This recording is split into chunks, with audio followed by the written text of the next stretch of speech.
Wayanad Muthanga ഭൂസമരത്തിനിടെ police constable Vinod കൊല്ലപ്പെട്ട കേസിൽ ഒരാൾ മാത്രം കുറ്റക്കാരൻ. ഒന്നാം പ്രതി ആദിവാസി ഗോത്ര മഹാസഭാ നേതാവ് എം ഗീതാനന്ദൻ അടക്കമുള്ള പ്രതികളെ വെറുതെ വിട്ടു. രാജേഷ് ശ്രീനിവാസനുണ്ട് വിവരങ്ങളുമായി. രാജേഷ്, എന്തായാലും 23 വർഷത്തിന് ശേഷം വിധി പ്രസ്താവം വരുമ്പോൾ എല്ലാ പ്രതികളെയും കുറ്റക്കാരാക്കി വെറുതെ വിട്ടിരിക്കുകയാണ് കോടതി.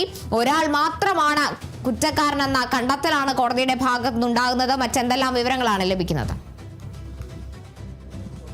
കാർത്തു, കേരള രാഷ്ട്രീയത്തെ ഏറെ പിടിച്ചുകുലുക്കിയ ഈ കേസിൽ 23 വർഷത്തിന് ശേഷമാണ് ഇത്തരത്തിലൊരു വിധി വരുന്നത്. ഈ കേസിലെ എല്ലാ പ്രതികളെയും കോടതി വെറുതെ വിട്ടിരിക്കുന്നു. കേസിൽ രണ്ടാം പ്രതിയായിട്ടുള്ള അശോകൻ കുറ്റം ചെയ്തിട്ടുള്ളതായിട്ടാണ് ഇപ്പോൾ കോടതി കണ്ടെത്തിയിട്ടുള്ളത്. ഇദ്ദേഹം മരിച്ച കാരണം ശിക്ഷ വിധിച്ചിട്ടില്ല എന്നതാണ്. ഏറെ കേരള രാഷ്ട്രീയത്തെ ഏറെ പിടിച്ചുകുലുക്കിയ കേസിൽ 2003 ഈ പോലീസ് നടപടിയുമായി ബന്ധപ്പെട്ടുണ്ടായ ഈ സംഘർഷത്തിൽ ആണ് ഇത്തരത്തിൽ ഒരു പോലീസുകാരനെ തട്ടിക്കൊണ്ടുപോയി കൊലപ്പെടുത്തി എന്നതായിരുന്നു കേസ്. CBI ആയിരുന്നു ഈ കേസ് അന്വേഷിച്ചിരുന്നത്. അതിനാണ് ഇപ്പോൾ 23 വർഷത്തിന് ശേഷം ഇത്തരത്തിൽ ഒരു വിധി വരുന്നത്. അതേസമയം തന്നെ കേസിലെ ഒന്നാം പ്രതിയായിട്ടുള്ള ആദിവാസി ഗോത്ര മഹാസഭയുടെ നേതാവായിട്ടുള്ള സദാനന്ദനെ ഇപ്പോൾ വെറുതെ വിട്ടിരിക്കുന്നു, ഗീതാനന്ദനെ ഇപ്പോൾ വെറുതെ വിട്ടിരിക്കുന്നു എന്നതാണ്. മറ്റൊരു കേസിൽ ഈ പോലീസുകാരനായിട്ടുള്ള അബ്ദുൽ സലാമിനെ കൊലപ്പെടുത്ത അല്ലെങ്കിൽ അബ്ദുൽ സലാം വധക്കേസിൽ അല്ലെങ്കിൽ വധശ്രമ കേസിൽ ഇപ്പോൾ ഗീതാനന്ദൻ അടക്കമുള്ള 4 പേരെയാണ് കോടതി കുറ്റക്കാരനാണ് കണ്ടെത്തിയിട്ടുള്ളത്. ഗൂഢാലോചന അടക്കമുള്ള കുറ്റം തെളിഞ്ഞതായിട്ടാണ് ഇപ്പോൾ കണ്ടെത്തിയിട്ടുള്ളത്. ഈ KV Vinod police constable KV Vinod കൊല്ലപ്പെട്ട കേസിൽ ഇപ്പോൾ എല്ലാ പ്രതികളെയും വെറുതെ വിട്ടിരിക്കുന്നു എന്നതാണ്. വയനാട് ജില്ലാ പ്രിൻസിപ്പൽ സെഷൻസ് കോടതിയുടെ സെഷൻസ് കോടതിയാണ് 23 വർഷത്തിന് ശേഷം വിധി പറയുന്നത്.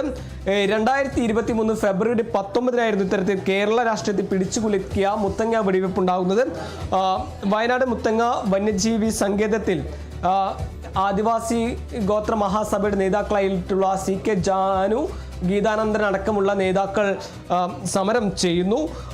ആദിവാസികൾ കുടിക്കെട്ടിയുള്ള സമരത്തിനെതിരെ പോലീസ് വെടിവെപ്പുണ്ടാകുന്നു. തുടർന്നുള്ള സംഘർഷങ്ങളിൽ ഒരു പോലീസുകാരൻ കൊല്ലപ്പെടുന്നു. അതേസമയം തന്നെ ഒരു ആദിവാസി യുവാവും കൊല്ലപ്പെട്ടതും അന്ന് കേരള രാഷ്ട്രീയത്തിൽ വലിയ രീതിയിലുള്ള ചർച്ചാ വിഷയമായിരുന്നു. ഈ സമരക്കാരെ ഒഴിപ്പിക്കാൻ പോലീസ് നടത്തിയ ശ്രമത്തിനിടെയാണ് ഇത്തരത്തിൽ മുത്തങ്ങ ഒരു സംഘർഷ ഭരിതമായി മാറിയത്. ഇതിലാണ് കണ്ണൂർ KPA 4ാം ബറ്റാലിയൻ കോൺസ്റ്റബിൾ ആയിട്ടുള്ള KV വിനോദ് കൊല്ലപ്പെടുന്നത്. അതിലാണ് ഇപ്പോൾ നിർണായക ഒരു വിധി ഉണ്ടായിട്ടുള്ളത്. കേസിൽ എല്ലാ പ്രതികളെയും വെറുതെ വിട്ടിരിക്കുന്നു. രണ്ടാം പ്രതിയായിട്ടുള്ള അശോകനാണ് ഇത്തരത്തിൽ കുറ്റം ചെയ്തതെന്നാണ് കോടതി കണ്ടെത്തിയിട്ടുള്ളത്. ഈ അശോകൻ മരിച്ചത് കാരണം ഈ ശിക്ഷാ വിധിച്ചിട്ടില്ല എന്നതാണ്. ഇത് CBI അടക്കം അന്വേഷിച്ച CBIയുടെ ചെന്നൈ യൂണിറ്റാണ് ഇത്തരത്തിൽ കേസ് അന്വേഷിച്ചത്. കേരള രാഷ്ട്രീയത്തിൽ വലിയ സംഭവ വികാസങ്ങൾ അല്ലെങ്കിൽ വലിയ രീതിയിലുള്ള ചർച്ചയായ കേസിൽ ചെന്നൈ യൂണിറ്റാണ് CBI ചെന്നൈ യൂണിറ്റാണ് ഇത്തരത്തിൽ ഒരു കേസ് അന്വേഷിക്കുന്നത്.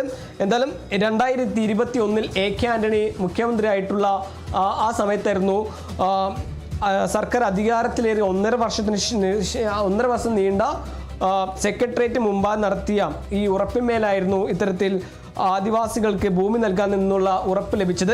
അതിന് പിന്നാലെ 3 വർഷം കഴിഞ്ഞ് ജനുവരിയിൽ ഉറപ്പ് ലഭിക്കാത്തതിൽ പ്രതിഷേധിച്ച് ഈ ആദിവാസി ഗോത്ര മഹാസഭയുടെ നേതാക്കളായിട്ടുള്ള CK ജാനു, ഗീതാനന്ദൻ എന്നിവർ നയിച്ച ആദിവാസി ഗോത്ര മഹാസഭ മുത്തങ്ങ ഭൂമിയിൽ കയ്യേറി സമരം ആരംഭിക്കുന്നു.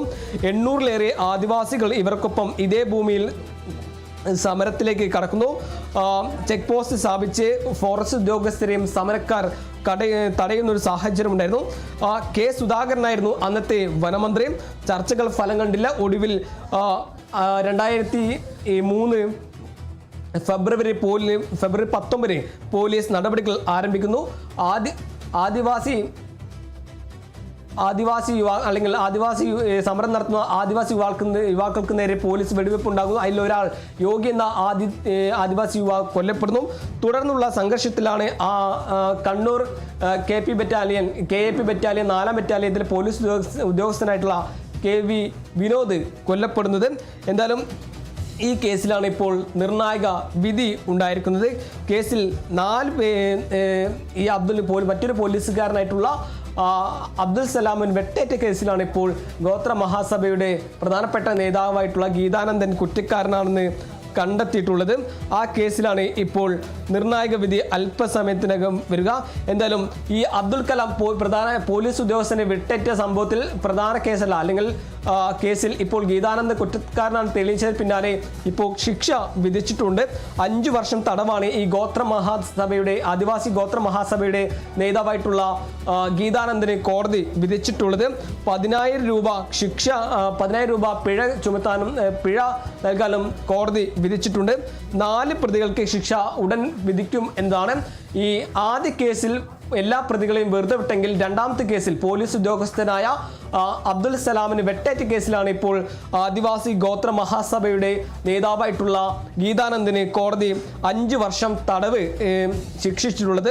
അതോടൊപ്പം തന്നെ 10,000 രൂപ പിഴ അടക്കാനും കോടതി വിധിച്ചിട്ടുണ്ട്. ഈ 4 പേരുടെ അല്ലെങ്കിൽ കേസിലെ ഈ അബ്ദുൽ കലാമിന് വെട്ടേറ്റ സംഭവത്തിലെ കേസിലെ 4 പ്രതികൾക്കുള്ള ശിക്ഷ അത് ഉടൻ കോടതി പറയും എന്നതാണ് കാർത്തു. രാജേഷ് സൂചിപ്പിച്ചതുപോലെ തന്നെ ഇപ്പോൾ ഈ പോലീസ് ഉദ്യോഗസ്ഥനായ സലാമിനെ വധിക്കാൻ ശ്രമിച്ച കേസിൽ ഗീതാനന്ദൻ അടക്കം 4 പേരാണ് കുറ്റക്കാരായിട്ടുള്ളത്. അപ്പോൾ ഗീതാനന്ദന് 5 വർഷം തടവാണ് ശിക്ഷ ലഭിക്കുന്നതെങ്കിൽ മറ്റ് 4 പേർക്കും സമാന രീതിയിലുള്ള ശിക്ഷാവിധി തന്നെയല്ലേ കോടതിയുടെ ഭാഗത്തുനിന്ന് വന്നിരിക്കുന്നത്? കാർത്തു, ഈ 4 പ്രതികൾക്കുള്ള ശിക്ഷ വയനാട് പ്രിൻസിപ്പൽ ജില്ലാ കോടതി ഇപ്പോൾ വിധിച്ചിട്ടുണ്ട്. ഈ പോലീസ് ഉദ്യോഗസ്ഥനായ അബ്ദുൽ സലാമിന് വെട്ടേറ്റ കേസിൽ ഈ 4 പേർക്കും 5 വർഷം തടവ് 10,000 രൂപ പിഴയുമാണ് ഇപ്പോൾ ശിക്ഷ ലഭിച്ചിട്ടുള്ളത്. കേസിൽ 1-ാം പ്രതിയായിട്ടുള്ള ഗീതാനന്ദൻ അടക്കമുള്ള പ്രതികൾക്കാണ് 5 വർഷം തടവ് ശിക്ഷിച്ചിട്ടുള്ളത്. ആദ്യ കേസിലാണ് ഈ ഗീതാനന്ദനടക്കം 1-ാം പ്രതി ഗീതാനന്ദനടക്കമുള്ള 56 പ്രതികളെ വെറുതെ വിട്ടതെങ്കിൽ രണ്ടാമത്തെ കേസിൽ പോലീസ് ഉദ്യോഗസ്ഥനെ കൊലപ്പെടുത്തുക അല്ലെങ്കിൽ വെട്ടേറ്റ സംഭവത്തിലാണ് നിർണായക ശിക്ഷ ഇപ്പോൾ കോടതി വിധിച്ചിട്ടുള്ളത്. വയനാട് ജില്ലാ പ്രിൻസിപ്പൽ സെഷൻസ് കോടതിയുടേതാണ് വിധി. 5 വർഷമാണ് ഈ 4 പ്രതികൾക്കുമുള്ള ശിക്ഷയായി വിധിച്ചിട്ടുള്ളത്. അതോടൊപ്പം തന്നെ 10,000 രൂപ പിഴ അടക്കാനും കോടതി വിധിച്ചിട്ടുണ്ട് കാർത്തു.